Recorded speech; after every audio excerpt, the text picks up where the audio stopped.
తీసుకున్నారు. చివరి నిమిషంలో ఇంకొక 15 నిమిషాల్లో పోలింగ్ ముగుస్తుందన్న సమయంలో బీఆర్ఎస్ ఒక పక్కా ప్రణాళికతో వచ్చి ఈ విధంగా పోలింగ్ను డిస్టర్బ్ చేశారనేది కాంగ్రెస్ ఆరోపణ. ప్రస్తుతం మాట్లాడదాం.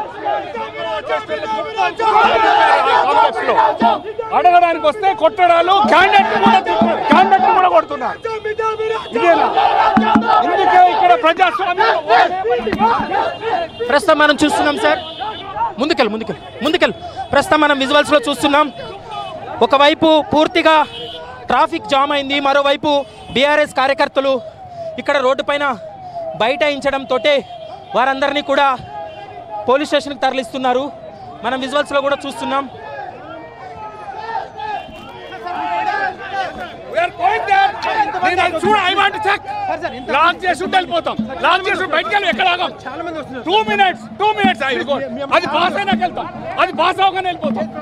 గేట్ చూడాలి. I want to see lock అయిందా లేదా. రైట్ లాక్ అయితే వెళ్ళిపోతాం. అరే I am going. You come with me sir. I'll take అయ్యా come you please come. It's against the violation.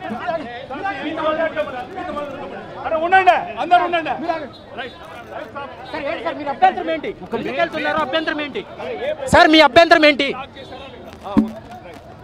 Sir? ప్రస్తుతం పోలింగ్ కేంద్రం లాక్ చేశారా లేదా అనేది తెలుసుకోవడానికే వెళ్తున్నామంటూ బీఆర్ఎస్ నేతలు చెప్తున్నారు. పోలీసులు అయితే పోలింగ్ ముగిసింది కాబట్టి వేరే వాళ్ళకు అనుమతి లేదు అనేటువంటి అంశాన్ని చెప్తున్నారు. ప్రస్తుతం ట్రాఫిక్ జాయింట్ సిపి ప్రస్తుతం అయితే మాట్లాడుతున్నారు బీఆర్ఎస్ కార్యకర్తలతోటి, నాయకులతోటి.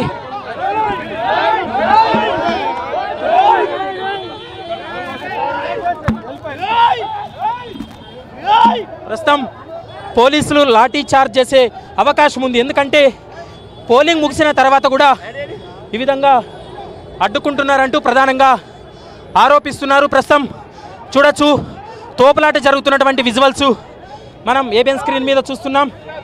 ఎందుకంటే 6 గంటలకి పోలింగ్ ముగిసిన తర్వాత పోలింగ్ కేంద్రాలకు ఎవరు వెళ్ళడానికి లేదు.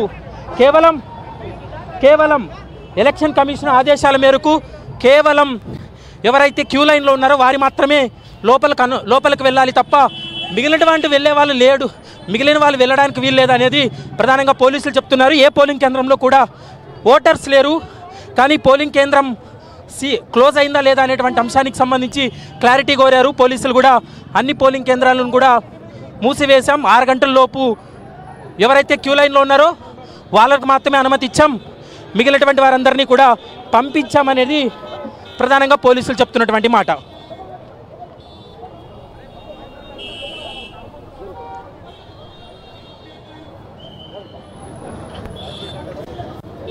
హాయ్ బాగున్నావాడేమో. ప్రవీణ్, కాంగ్రెస్ పార్టీ ఆరోపిస్తోంది బీఆర్ఎస్ ఓటమిని ఎదుర్కోవడానికి లేదా ఓటమిని